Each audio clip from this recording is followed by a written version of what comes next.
please welcome, there they are, Anne-Marie Fleming, Kira Jang, Joel Ouellette, and Sandra Oh.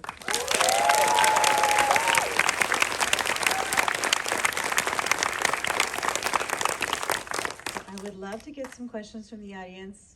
Questions, not comments, hopefully, and I will kick them off so you can think about them a little bit. I know that it just wrapped up. There's a lot of emotions. So I would love to ask Anne-Marie, when you wanted to tell the story, was the documenter character, played beautifully by you, Kira, was that the key to how you envisioned this whole world that you created? Thank you for asking that question.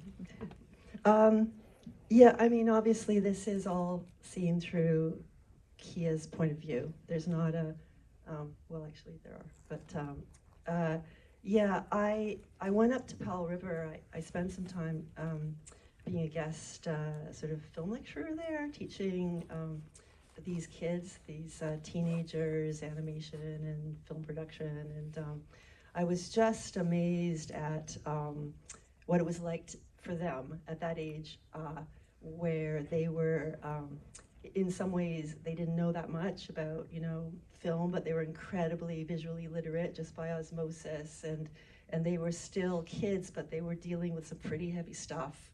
And so, I had this film idea in the back of my mind all the time, but I really saw all of these Kias up in Powell River.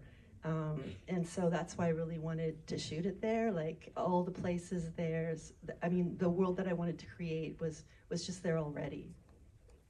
Okay. Does anyone have a question right off?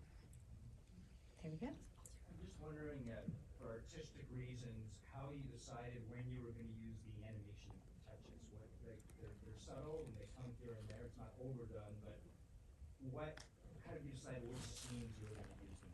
Oh, I will repeat, sorry, so everyone can hear. He's wondering how I decided to use the animation the way I did it. Okay, so this is like backstory. So this is a world where, like our world, where repression is kind of necessary to be able to fulfill your obligations. And so the drawings were always going to come alive to show all the emotions that couldn't be expressed by living people.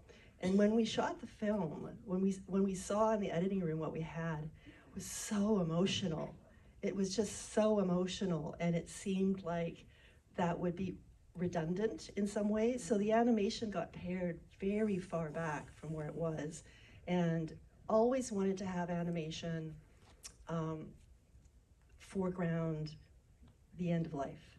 And so I don't want to tell you how to read the film, but like for example, when you hear the gunshot, you don't ever see any animation in that shot, and that's supposed to be a clue. There's a question here. Did this movie make any of you think differently about death or grief? Or the planet? I think both. I think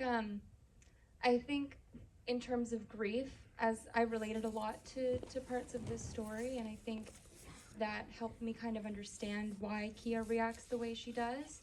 So it was really cool to kind of see a character written in a way that I could really relate to the way she handled that grief. And with death, I feel like it almost made me feel more at peace with death, seeing it represented in such a beautiful way. But what do you think? I mean, I was thinking about death the whole time while we were shooting, but I think you kind of just got to take away. I mean, I think it just fills you with like gratitude that you should have with life, and I feel like all those witnesses and seeing all those people watch, helping them with their end of life, it makes you appreciate your life, I guess. Sandra? I was going to say, people of my generation, a lot of us are dealing with, it's like climate, like sort of like young people are dealing with like anticipatory grief, and a lot of us with aging parents, you know, we also have anticipatory grief if we haven't actually gone through it. And it's true, like, I'm going through a bunch of stuff, like everybody I know is going through a bunch of stuff, and for some reason when I watch the film, that's the time where I feel the most comfortable, you know, the most comfortable about acceptance. Then the film ends and I'm back to me, but.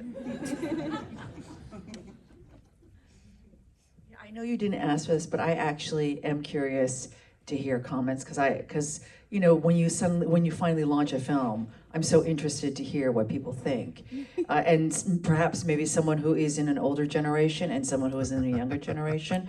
But just to talk about that, I just want to tell one story. The difference when we were doing a read through between the younger generation, those who are the witnesses, and then the actors who are playing the people who were dying. It was so palpable in the read through because the younger actors were like, yeah, I'm just like getting my lines, yeah. And I could feel myself, along with all the other actors who were in their 50s, were obviously everyone came contemplating their characters, and that's what was very, and it's also something like so beautiful, where these are the things that we are much closer to, and that you don't need to be so close to, but right now. But sorry, if you don't mind, I am just so curious. I'm just so curious what are people's. Okay, we have Just- an just opinion to- up there. I think congratulations to Anne-Marie, and because actually both the older and new generation were in Father You. They were in such a wonderful interlogue and dialogue. So I think that's what I found very interesting, and I'm old. Thank you, sir. Oh yeah, he said that he enjoyed the dialogue between the younger generation and the older generation, and added that he is old. We have another one here.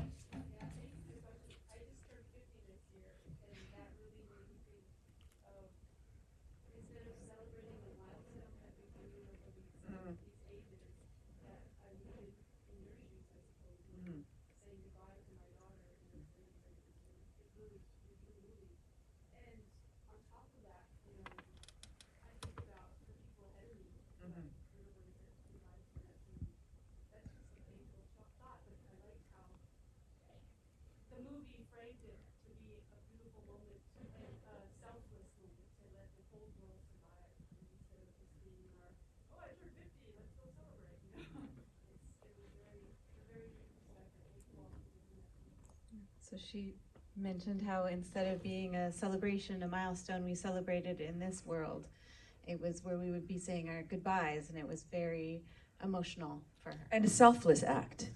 You know, at that examination of a selfless act, because I feel perhaps we are not in that time and space. Yes, someone young. Oh yeah, look at all those hands. Young hands. Okay, over here. I'm just a bit curious what inspired the choice to not include the EOL ceremony at the end, to end the movie before we see it. That is the wrong question to ask me. You have no idea how much I want to tell you why it's not there, but I will not. The question was about not seeing the EOL ceremony at the end. But I think they're very deep choices that a filmmaker has to make. Cast, Yeah. But I mean, did you want to see it? I just was curious what inspired the choice. And I think less is more. Yeah. Yes. Okay. Some more young hands. There's a young hand there. I just wanted to say that I really appreciate the use of the term witness. I think that, like, in today's world, death often happens when other people are not around, which I think is a very different way of living than maybe people had in the past. And oftentimes people die alone, or you're not able to be there when someone passes because there's so much to be busy with in life, and like even just getting time off work for people to be there when one of their family members is really sick can be really difficult. So having that as like a concept that exists in this world and like showing the importance of people being there to witness the end of life, I think was a really beautiful concept. She said choosing the witness, that whole concept was a really beautiful thing. You? I really love your choice of using 2025 as that like pivotal year because I don't know, we all see climate change and everything happening. It really does kind of have that imminent like death feeling of, you know, it made it feel more real and closer to us. Like put it further in distance, it would have been less. I don't know. Well, I really, the year kept on changing because it took so long to get this funded. I hope it gets into the theaters at least in 2025. Otherwise, it's going to be like. But I really do believe that the emergency is now, right? This is the emergency. Like, this is the fire. This is the flood. This is the drought. This is the dying. Like, this is.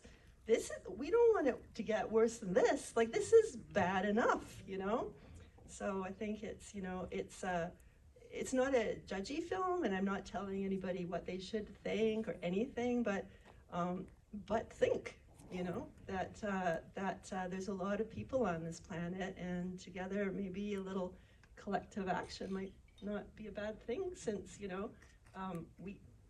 what else are we gonna do? Exactly. And we have only 2 minutes left, actually. So one more question. There's one here.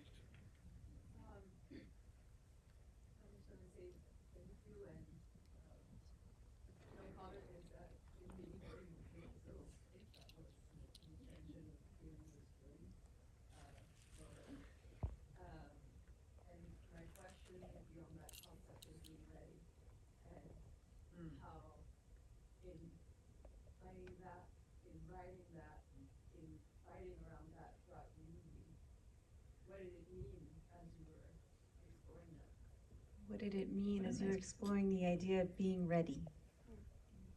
You want to start? I don't think we are ready. And I think this is one of the reasons why I was so interested in Anne Marie's film, is because we are not ready. I think that is the root of a lot of our problems. Our profound fear and not feeling that no matter what, we're not going to be ready. But touching it, watching it, feeling it, those feelings, it helps you come closer to it. It helps you not fear it. I fear it terribly. That's one of the reasons why I did this film, is because I actually feel it. So the idea of saying goodbye to a beloved daughter, right? It's like I have the safety that we're acting, but I want to know. I want to not be afraid of it, and that's what I also really hope for the film. For those of you who are watching it, you're going to contemplate it in one way or another, and hopefully it'll just be a little gentler to not fear it. And it's a film, and this is the best way to see it in an audience of people who are all feeling it at the same time. Like, I get very moved watching it. I've seen it many times,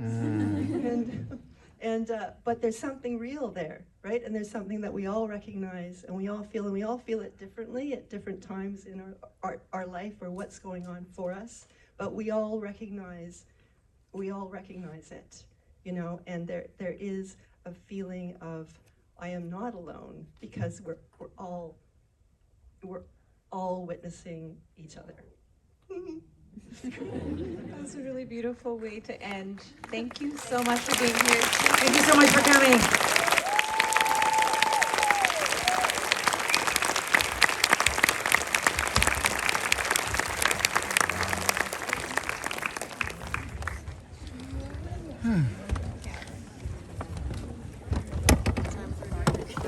That was phenomenal. Phenomenal. I mean, and I loved it. I love the pace of it. I love the slowness of the beginning, and then how it begins to grow on you, and then what hits you. It's not hitting you over the head, but you get it. And she's right. I'm sitting here going, holy shit, that's what's happening right now. Anyway, when it comes, can I get a witness? When it comes out, go see it. And if you can still catch it at the festival, worth it. And it's slow at the beginning, so sit with it and let it grow because it wallops. Canadian film, made by Anne Marie, who's a friend of my great friend Grace Lawrence, who got me a ticket to come see it tonight because somebody else another friend of hers wasn't able to make it. So Allison, so I got it. So thank you, Allison. Thank you, Anne Marie. Thank you, Grace.